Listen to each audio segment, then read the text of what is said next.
ladies and gentlemen. Episode 7 coming your way of the Professional Yappers Sports Podcast. I am one of your hosts, Davion, joined by Raheem and Ronnie, as always. We got a lot to cover this week. But as we start the show, we actually got some somewhat breaking news. Broncos Nation, you can no longer ride because Russell Wilson has been released. Broncos, let's ride. No more riding of the Broncos. It's Wait, over. actually, I didn't see that news. It was released under an hour ago. And the craziest part is they're gonna take the 85 million cap hit just to release him. 85 million. That is the craziest stuff I've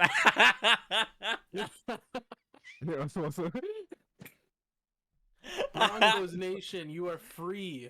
You are free. That's all we really wanted to say about that. I didn't tell the guys I was going to bring that up. I just really wanted to. You did not like see that news because I was playing. No, I purposely didn't put it anywhere because I just thought it'd be funny. But no, for real, we got a lot to cover. The first thing we're going to start off with is LeBron James, and My Pookie Bear. He did something pretty good. King James, from what the streets told me. The streets this past weekend, so I'm gonna let Raheem carry that on. First of all, I already DM'd him and told him that whenever he comes to Toronto, I owe him a beef patty. So LeBron James, when you do see this, I owe you a beef patty. Is the beef patty halal? Wow. Yeah. Yeah. Yeah. 100%. He only eats halal meat. Oh, true. Yeah. Okay. First ever player, and I believe probably the only player ever that will get to the 40K mark. My Pookie Bear, LeBron James. Wait, Ronnie, are you still with us? Yeah. Okay, he kind of like froze on my thing, but yeah, 40,000 points, milestone. I generally don't think there will ever be a player that can achieve the stats that LeBron can. Now I gotta see You don't think Steph can do it? No, there's gonna be a huge decline in his game. Like I guess I know, like shooter, whatever. But how long can he keep up this antic of just like running around screens and like his endurance? Like he's getting older. I don't see him getting that.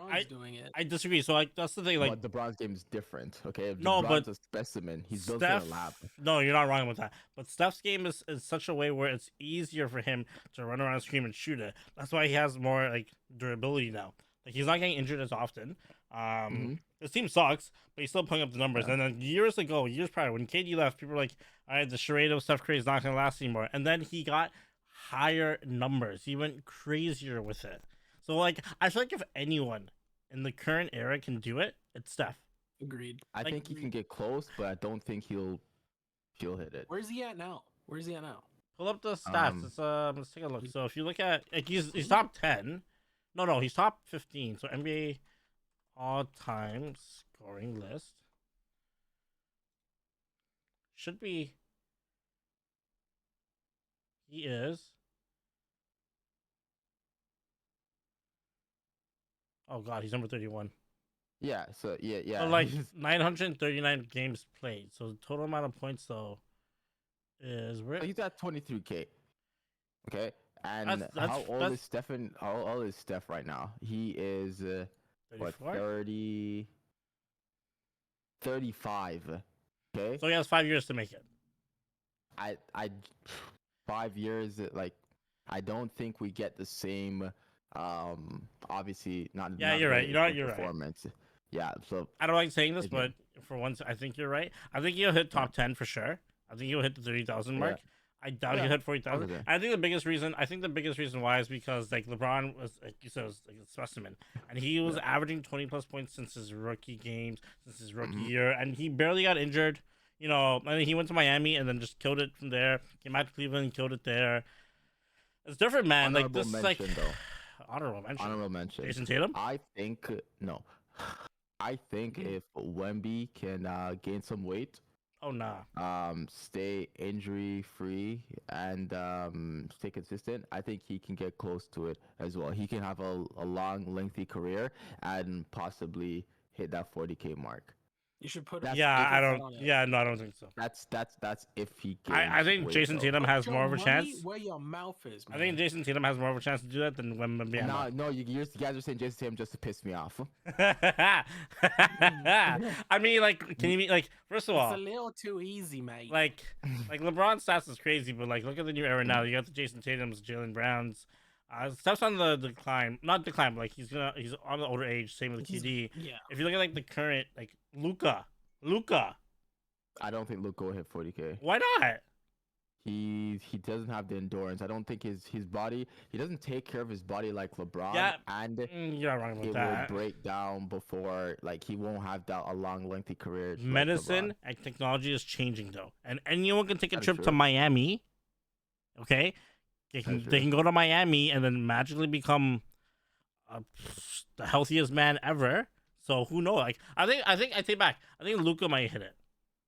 So we have to look at this way. LeBron, who's LeBron James? He's LeBron James. 6'8", He is LeBron. 6'9", what, He's 200 and he's 6'7". something pounds, 6'7", 200 and something pounds, 150, Probably 60 Probably pounds of like Yep. muscle, straight muscle. Yep. And he's fast as fuck. He's not as fast as he used to be. But Not he's as fast as he used to, but he's still fast. So imagine some of the points that some of the like opportunities he's able to create for himself. Luka cannot get that. That's not true because Luka still puts up the exact same numbers, even better than when LeBron was in his early years. And this is a shout out to Wayne because Wayne also mentioned this in one of our discussions where they are basically not in terms of winning, but in terms of literal numbers, neck and neck. The only difference here is LeBron is the health.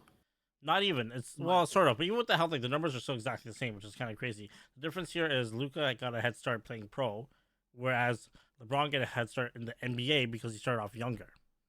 Because he didn't need to go to college. Luka never went to college; he went straight pro. And that's why he's able to put up these numbers now at such a young age. I mean, I'm just looking at numbers. I'm not looking at like wins, rings, none of that. Just looking at straight buckets. And you know what I'm looking at? Who I just think of like immediately, and I think that honestly, I do think Luka probably has a good chance based on those numbers. But I also think that I'm just gonna put my money where my mouth is. I'm gonna say Steph's gonna do it too. I think he's gonna figure out something. It's similar to what LeBron. I mean, obviously, LeBron's a different athlete altogether. Like he had opportunities when he was younger that nobody else did. Now, you could say that Steph benefited from those things when he came into the league when he did because of the superstar he became. So obviously, there's going to be some cross-pollination in how they prepare as athletes.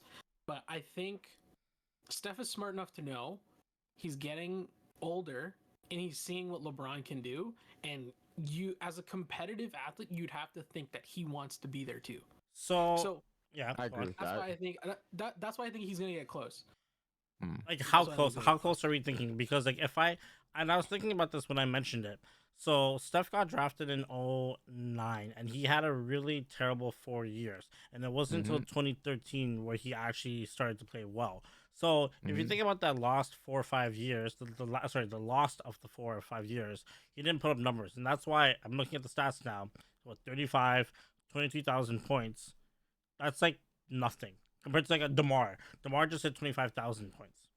Yeah, and they got drafted at the same time, by the way. I think it just comes down to his body and health, because I think he's always gonna have. I think he's always gonna have the skill to shoot the 3-ball now because he's just figured that out. And mentally, I think he's strong enough. He's a multi-time champion. Like he gets what it takes. I think it's just gonna come down to when does your body break down on you and how do you react?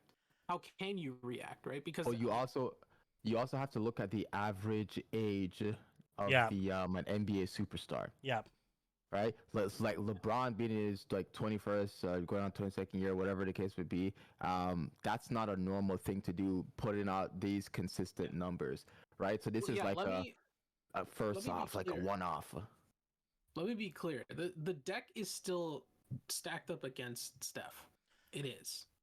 Because of the 4-year late start. Yeah. How old he is now and where he sits on the leaderboard. it's definitely stacked up against him. Yeah. I just think, I think if there is somebody out there that is on that trajectory, it would be him. Well, okay, so then I ask again, like, how close do you think he'll get? I'm gonna say 36,500. So you think in the next 3 to 4 seasons he's gonna hit 12,000 points? Sure. I don't see that happening in 3 or 4 years. I think that's like, honestly, I don't know how that breaks out like mathematically. I don't know how many like per game that ends up being. I don't think mathematically that I don't think that mathematically works unless like he turns to like a superhuman and like drops like 100 points per game, something crazy. Like he averages like 45 points per game or something crazy. That's why I think a bet on it. Okay, I mean I think the likelihood is he hits 30,000. And even that will be difficult because he's 7,000 points away. That's not easy to get in these days. And like, I don't want to get too much into the Warriors because there's something else I want to talk about a little bit later. But he can be stopped. Yeah, the dynasty has come to an end. Yeah, like, it's coming to an end. Like he can be stopped. There are games where he will score less than 10 points. And we will talk about that a little bit later. And those are the games where it won't help him. But on the flip side, Luka, who doesn't know what winning means, he just knows how to score a bucket, started at a younger age scoring at a high clip rate. I think it's more likely that he gets up to the 35,000. He will most likely eclipse Dirk and be the greatest European scoring player ever. Maybe not hit LeBron. 100%. Maybe not hit LeBron, but the fact that you're hitting over 35,000, amazing on its own. I think Luka's the closest to that, and maybe closest to hit to LeBron. That's all I'm gonna say. I'm gonna say about that. To flip it a little bit. So, speaking of the Warriors, they got demolished last night. Demolished. They looked so bad, and this hurts me saying this because I was at the Raptors Warriors game, and the Warriors made it a close game in the first half, but then Scotty got injured. So Scotty Barnes got injured in the first half of the game. He got kicked in the hand, and there's a broken hands, a broken bunch of bones, and now he can't. He's out for basically the entire season. Indefinitely. Yeah. So, after the second half, we were watching it. It was like a totally different Warriors team, totally different Raptors team. It was the flip. Warriors just went off, and it was so embarrassing. And we had all the fans from outside of Toronto, outside Canada, just cheering them on, including me. I was cheering for the Warriors at that point, and it was just so sad. And then you see the Warriors travel over to Boston and get demolished. I think that was the first time ever that the trio of Draymond, Klay, and Steph could not score over 10 points. It was so bad that A, they were losing by 40 plus points in the first half, and then B, they got benched for the second half. Like, how? That's crazy. That's the Jason Tatum effect. The reason why I was alerted to the game because I thought he was a troll, but someone tweeted Chris Paul like scored a layup to cut the lead to 46. I thought people were joking. And then I pulled up the game, but it was not a joke. And I actually started watching the game after halftime, and I said, this cannot be real. They couldn't. The Celtics could not miss. No, like, they could not miss. I think not at all. When I was watching, Jalen Noah left hand Brown had like 27. He had 27, right? And then Jason Tatum had 29, I think. No one cares. But like I saw, the Warriors definitely like waved the white flag, and like I even saw like Joe Mazzulla like look into the clock, like, okay, I need to pull my starters out right now because like we're like running away with this game. But then again, we have to remember this is a totally different Boston Celtics team. Like I don't want to go too much into more importantly, it's a totally different Warriors team compared to what we saw in 2022, right? They had a healthy Wiggins, a healthier team. You know, Klay was still a better player. Draymond wasn't punching his teammates. They had Jordan Poole, and now like everyone's on the decline except for Steph. And then you look at the Celtics, and everyone's literally on the rise. And they made their team even better with Drew Holiday and Kristaps Porzingis and Jason Tatum. Zingus Pingus. So much to say about that guy. MVP. Listen, you don't do stuff like that to the Warriors. I get the Warriors aren't the best, but they're on an 11-game winning streak. And you don't dummy them by 50 plus points. That's insane. Like that's actually ludicrous. Like that's the craziest things. And I don't want to blame this. okay, he's to blame and he's not to blame as well. Like I can't blame him for his front office being like one of the best front offices in the league. Like they are surrounding him with everything possible, every tool to win, and he still cannot get the job done. So that's my issue with him. He cannot get the job done with all the tools he has around him. He gets into the playoffs and he has a string of horrible games. Not my GOAT. Not my GOAT. All right? I don't But think Jason we're calling Tatum. you the GOAT, though. We're not. No. But I'm just comparing him, right? I'm just comparing him to my GOAT. None of my GOATs. Who's your GOAT again? There's multiple. We don't have to get into that. But You see how we just skirted? Because again, if you go based on, I love numbers. If you go based on the numbers since his rookie season, this guy's making the conference finals. He made the NBA finals. Like it's like damn. We have to. Okay, but in the East. Okay, but your Pookie Bear, LeBron, was killing it in the East when the East was terrible. And that's why he had to go to the West. Then he went to the West, got somewhere, and during the West got bad for one season, then got good again. Yeah. Like now they're good again, and that's why the Lakers can't do anything. Yeah, and then the one time the Lakers made it to the NBA Finals was during the COVID season. Ironically, they were playing the Miami Heat. So again, and yeah, they won that. The Miami Heat that beat who? The Boston Celtics in 7. Thank you. Which they did again years later. But making it to the conference finals is still really good. Yes, I get it. He has to be able to take that push further, and this might be that season he takes that push further. I think he walks out of Madison Square Gardens with shit in his pants. Why would it be MSG? Lights are too bright and there's shit in his pants. Why MSG? Because I have the Knicks beating. You saw what happened to Brunson yesterday, right? Because it's the world's most famous arena.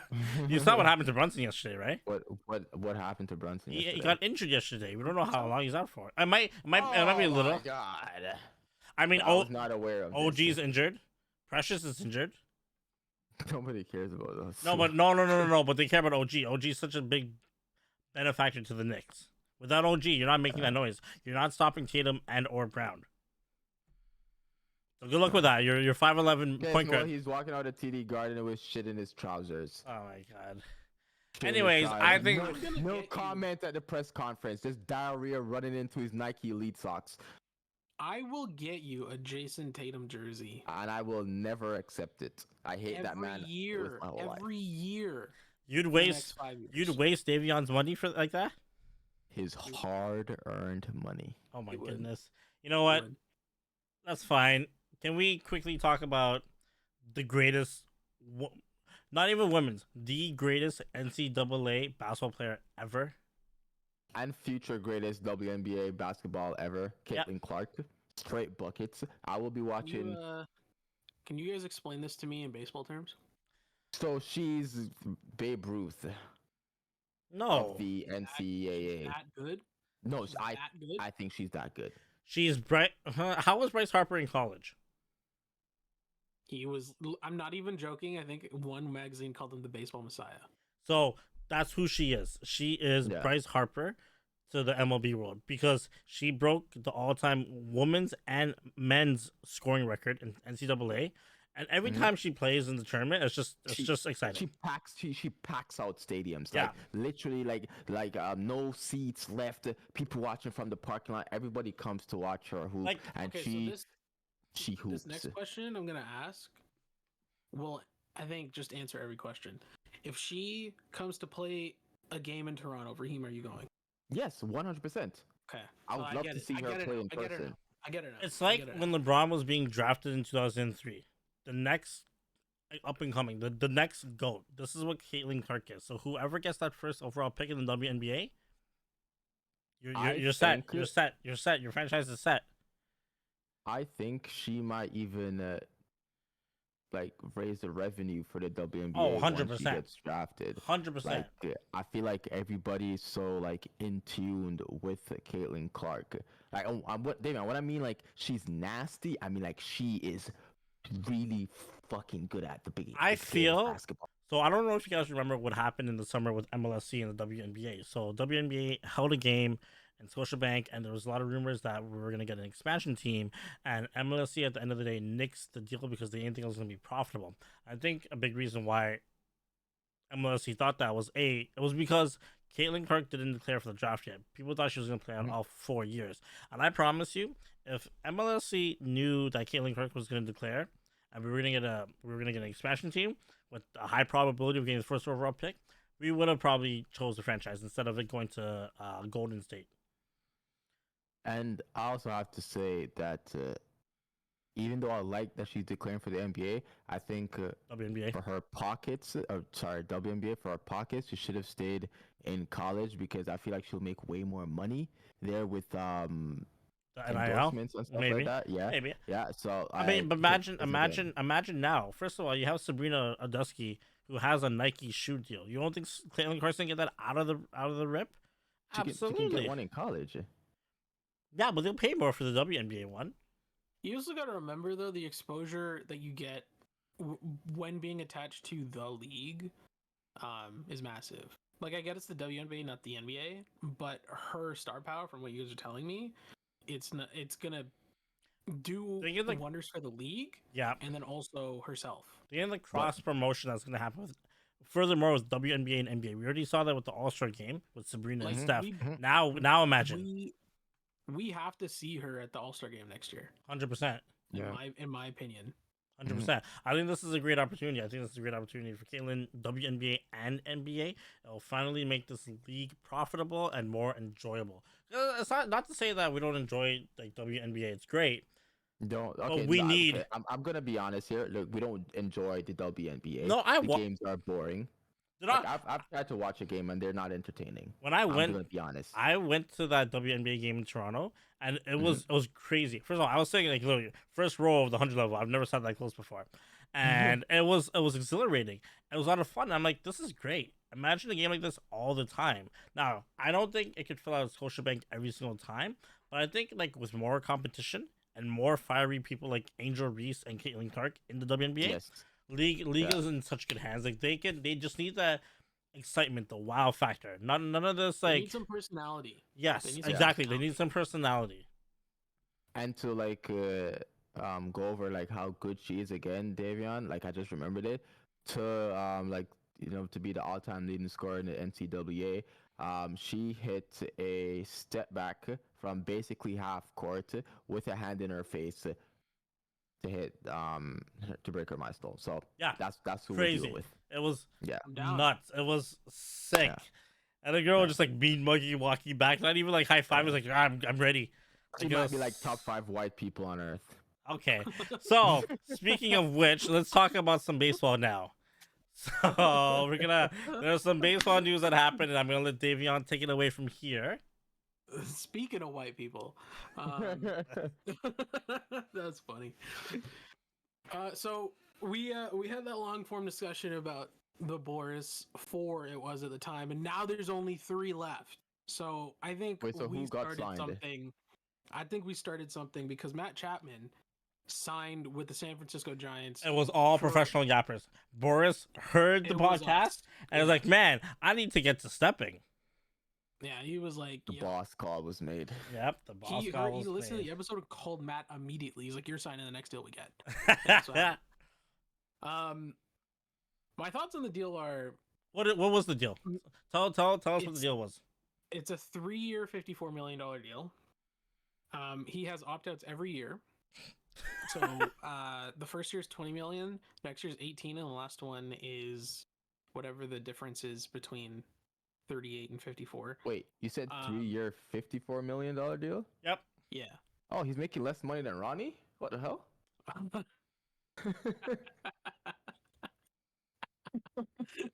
I mean, look at the titles. Look at the titles, man. Come on.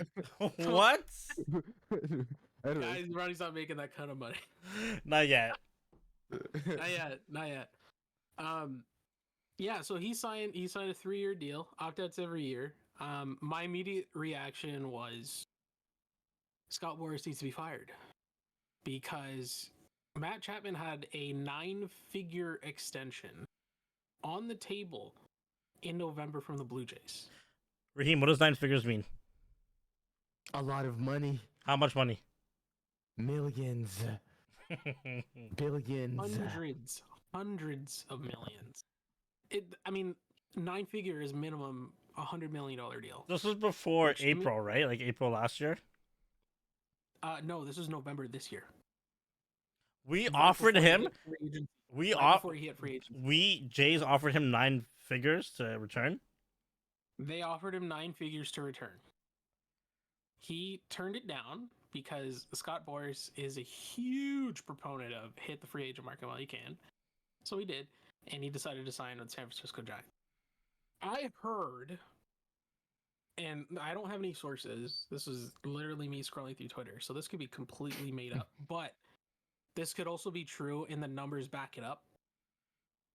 Matt's numbers in the renovated Rogers Center were not good offensively.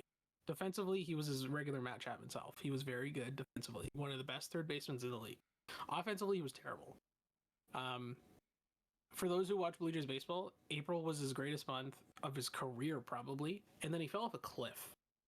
And he attributed that to the Rogers Center renovations. And apparently, even though he got this deal, he essentially told his agent, I don't want to sign there because of the way that the field is now. Huh.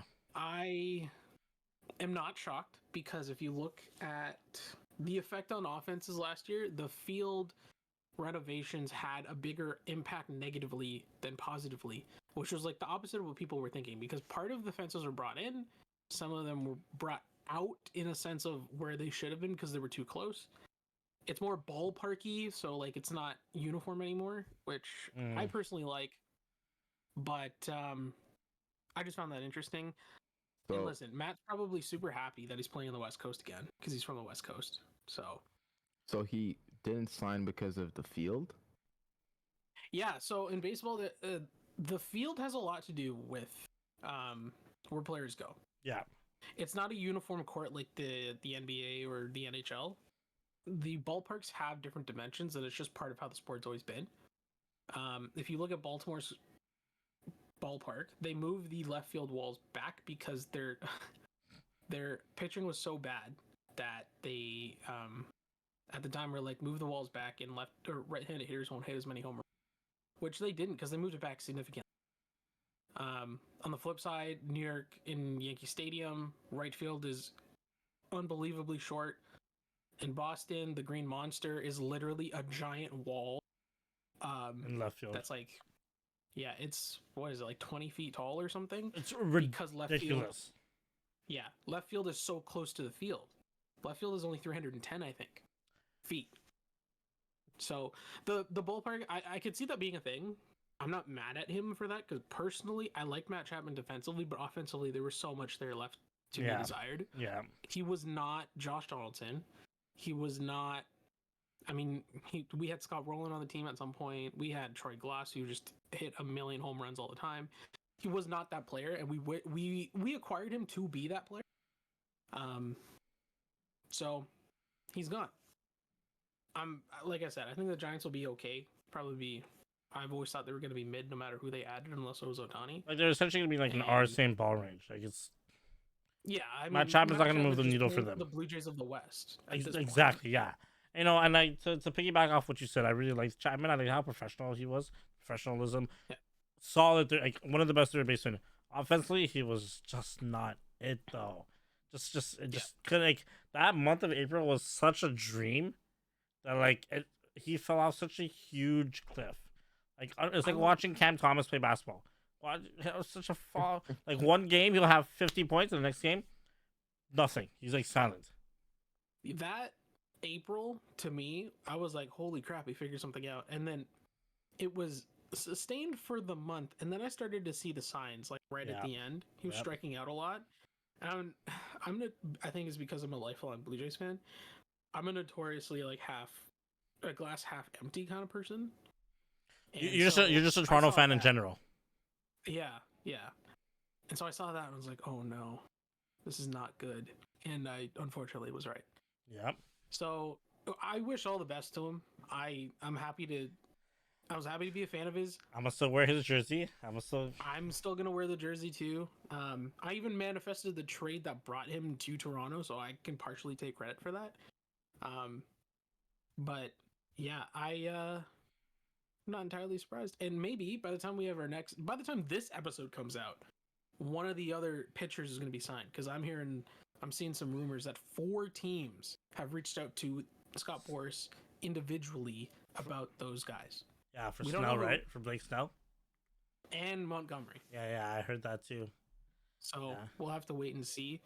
To follow up some more baseball news, we had a retirement today, and it was for a third baseman, Josh Donaldson, who the precursor, one of the greatest precursor to Chapman, essentially. Yeah, he was Josh Donaldson left a huge hole at third to fill when he got traded. I'm a huge fan of Josh Donaldson. I was so ecstatic when I heard the Blue Jays got him it was actually November of 2014 in that offseason, I remember. And I remember Brett Lawyer was part of that deal. He's a huge Canadian superstar at the time on the Blue Jays. He was the number 1 prospect on our team. And I remember when we traded him, I was like, you guys don't understand who's coming back. Like, this guy's going to win an MVP. And he did. Yep. And he did. Josh Donaldson put up one of the best seasons in a Blue Jays uniform any player that has ever suited up for this team. He was the life and soul of the Blue Jays in 2015. I know everybody, I do too. I love Edwin. I love Jose. I love Russell Martin. We don't get where we went without Josh Donaldson. 100%. We don't get 100%. We don't get where we wanted to go without him in the locker room. One of the things I've harped on about the Blue Jays is that they don't have enough grit. And in that year, the Blue Jays are kind of like, they were literally in the middle of the pack by May, and that's kind of late. And one of the reporters went up to him and asked him a question about like the locker room, and he pretty much said, "Yeah, I went around to the guys and I said, this is the get it done league, not try league, so we're gonna get it done." And the Blue Jays went on a run. We went. We were still 500, I think, at the trade deadline. We had amazing pieces. David Price coming to Toronto. Josh Donaldson continuing to be the MVP type player that he was, carrying it into the next season as well. I absolutely love the man. Congratulations on a great career. Congratulations from what I can tell, a great family. I hope the Blue Jays do something for you this season, because you were probably the greatest third baseman this franchise has ever seen. And yeah, I love me some JD. I'm upset that you didn't mention Troy Tulowitzki in that trade, because I know he shit the bed the season after, but man, that trade deadline when we got him, I was excited. I was like, yo, Troy from Colorado? I was excited. Yeah, that was... whole trade deadline, like, this was literally right around when we met. We were in the trade deadline, we were both at work, and we were going nuts. Yeah. I think I saw the rumors about David Price, and I strategically placed my lunch at a certain time so that I could go downstairs and watch Sportsnet when we acquired him. I was just bouncing off the walls. I was so excited. So good excited. Times. Good when Troy Tulowitzki happened to happen in the middle of the night, and like I had to go to school the next day, and holy, was I wired for the rest of the night. That was such a good time to be a Jays fan. Like, yeah, that 2015 and 2016 run it was just so good. It was magical. That reinvigorated the whole nation. Yeah. I mean, Raheem was a huge fan back then. Yeah, of course. He was talking about Babe Ruth and Lou Gehrig and Damiano Paul Giamatti and Laddie, who wasn't even signed to the Blue Jays yet. Obviously, I know that. Obviously, because you know when he was signed, right? Yeah. 28. When he signed when? He was 2020. Wow. Real fan. Anyways, how many of us? Anyways, that was a good time. We'll probably talk about the Blue Jays closer to when the season's going to start, because we'll round out what the roster's looking like. But the last thing we want to cover on baseball today, and many people have heard and or seen what I'm talking about, the uniform fiasco that is going on across the MLB. the jerseys look like they were bootlegged. Evidently, they were not. The pants are Raheem style. They're see-through. So you can see everything. And the best part, so here's how this all went down. Nike's been making the uniforms since 2020. This season, they entered into a deal with Fanatics, where Fanatics essentially gets the instruction from Nike of how to make them, and then they go ahead and make them. We did not know this when it happened, but the last year's All-Star jerseys were made in the new, and everybody started, or they picked out a certain type of material, a certain type of whatever, and I find this really funny. Nike picked out a certain amount of athletes at the time. Were they signed to Nike? Maybe. And they all said great things about the jersey. They're like, oh, it's fantastic. This is the best jersey I've ever put on. Fast forward now, and players are walking into the clubhouse saying, these are the worst things we've ever seen. They're terrible looking. I'm not buying a jersey this year unless they fix it. So there's that. The pants apparently were never changed. I don't buy that because there are pictures online. Oh no, they were changed. Yeah, I mean, I have a pair of Nike pants actually. Yeah. And you literally, like, what you saw in that one photo from that guy in the Giants. You can see the man's you can see the man's crotch. Like, it's literally, yeah. You can see the crotch. Like, what is going on here? Fanatic Nike. It's not good. For Nike. Not good. The new wrinkle to all this is that Fanatics is now throwing Nike under the bus. Fanatics is saying they just signed a multi-million-dollar deal with Nike, biggest sports equipment company probably in North America for sure. They're saying we just followed instructions and that Fanatics is getting crucified unjustly. That's what their CEO said. I don't buy it. I think Fanatics dropped the ball. Yep. Fanatics has to fix this. They're gonna see a plummet in merchandise sales if they don't fix it. Oh yeah.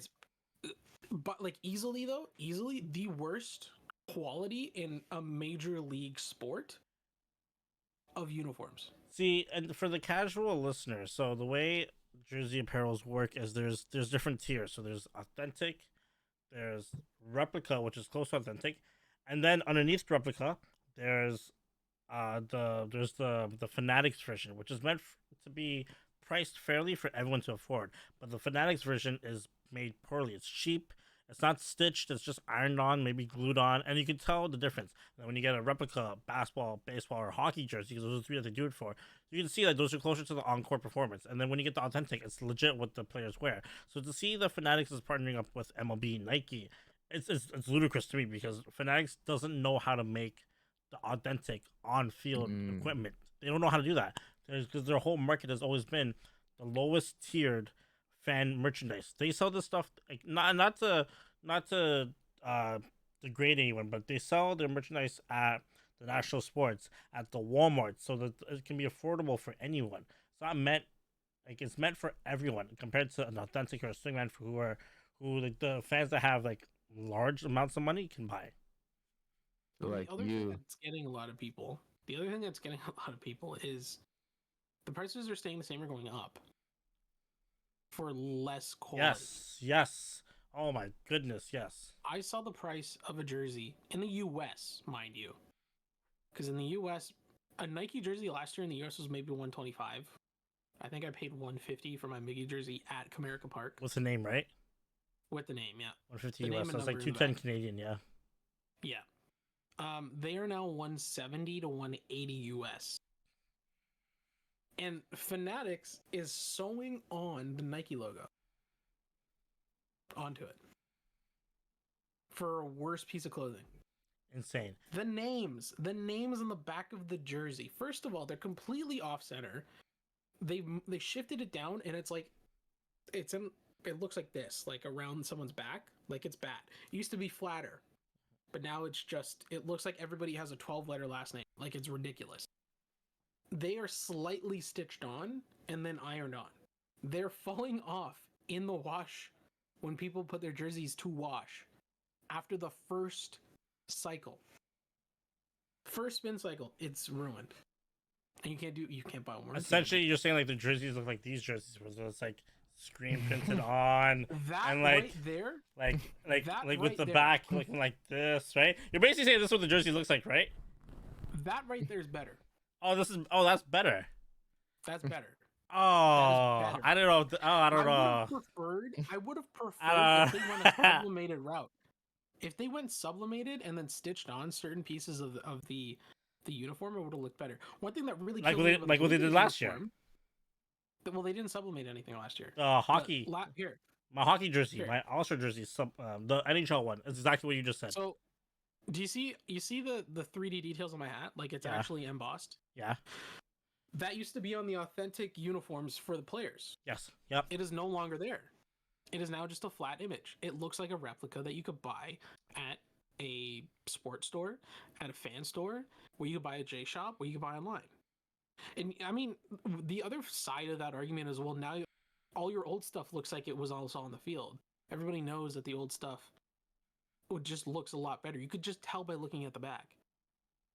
These uniforms look terrible. Absolutely terrible. All goes back to like 2015, 2014, or no, 2015, 2016. I told you this, that the Majestic jerseys back then were so great. But then the 1 year before they switched to Nike, Majestic trimmed down the jersey. Hold on a second. Raheem is missing. Raheem. He's gone missing. Someone called the cops. Oh, there he is. 2015, 2016, the jerseys were such high quality, but then the year before that, Nike took over. Majestic lowered their quality, so the jerseys became super thin. You can tell it wasn't as thick anymore, and it didn't seem like it was on the field. And then Nike took over and made the exact similar Nike Tech jerseys. So there's some fitting, and they fit well. But with Fanatics now, that quality just dropped even further. Nothing will go back to how Majestic was. I have jerseys going back to the 2015 season. I have a bunch of jerseys. And the 2015, 2016 quality of the Majestic jerseys were great. They were thick. They were stitched on perfectly. They're durable. They're unusually warm, which I can honestly understand players saying they were thick, yeah. They were thicker. The Nike stuff, I've been getting Nike stuff since the first year that they've been around, which is, I think, still great up until this year. Well, the jersey feels great. The letters don't feel great because they're just plastered on. I think the Jays logo was still stitched on at the time, but everything else was cheaply put on. But the jersey itself felt great. I personally like the letters because they didn't move. Like they were a special kind of iron-on. I don't know. I liked it a little better. I have an old Red Sox jersey from the Majestic days that it was they stitched on each layer of the Red Sox logo, and it's amazing. I know Nike's not going to do that. No. But like, come on. What they're doing now is like, it's not professional. This is not a professional sports league. Right, Raheem? Right? Billions of dollars. Yeah. Yep. This is the same company that makes uniforms for the NBA. Same quality disasters though. So there's a lot of complaints with the NBA jerseys. More so the quality, but more so the style and design. It's gone too boring and stagnant, and it's just always the same thing. And then the price just keeps going up and up. Also, Could you imagine? It's also a money grab for them. Could you imagine the backlash if they did that in the NBA? Oh yeah, no. They would have changed it yesterday. The NBA reach is like way bigger than the MLB because I'm complaining about it like 4 weeks now. That's true. Yeah, actually, it's been a whole month and nothing's changed. If anything, if this happened in the NBA, I mean, first of all, they would have been flamed on Twitter. Like, absolutely, completely flamed. Justifiably so. And they would have changed it. For us, they're not changing anything. I mean, I've seen it. I've seen the Blue Jays play a bunch of spring training games, so I've seen what the uniforms look like in person. Or not in person, but on the field. Yeah. They need to not put names on the back. They need to not put names on the back. They look better without the names on the back. And like most things in this economy, the only thing that will make a change is if you just don't buy the product. If you can hurt their wallets, that's the only way you make a change. Yeah.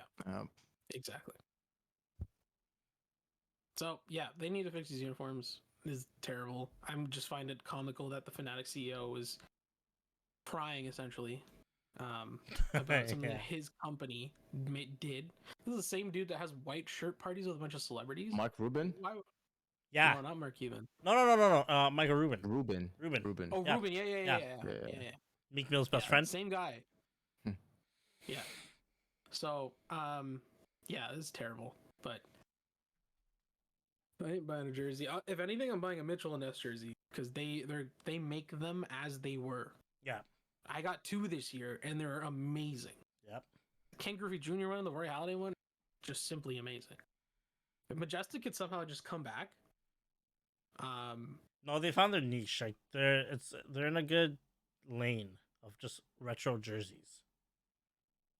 well, Mitchell and Ness, yeah. I'm sorry. You say Majestic? My fault. Yeah, that'd be great. Whatever happened to Majestic? I can't believe I don't know. I mean, I don't know. They play Minecraft now. They play Minecraft now. Oh. Okay. No, that's Don't you guys wish that Minecraft was like real life, where you could just like build oh man, that'd things be with crazy. wood I'd be and rich. chop down trees? I'd be rich. Richer than you already are. That was a joke. Thank you guys for watching our 7th episode. It's been a blast chatting with you guys. Well, yapping with you guys. If you guys haven't already, subscribe to our podcast. It's free. Why are we not subscribed? All right. We also post on Apple Music and on Spotify. So again, if you're on your way to work, on the way to cheat on your wife, listen to the podcast. Again, we don't condone adultery. We don't condone that kind of stuff. But in the event that you are, you don't though. Why couldn't it be something normal, like in the event of getting, why's it got to be that? Is my question. All right, let's say in the event you're on your way to Chick-fil-A to cheat on your wife, you can listen to the podcast. All right, all links to our personal accounts are down below, so you can go subscribe to us as well too. And yeah, we'll see you guys on the next episode. Shout out to Brandon for the LeBron James GOAT shirt. I can't wait to buy a Jason Tatum shirt for the future GOAT. Can you show us the back of the LeBron James shirt? Yeah, for sure.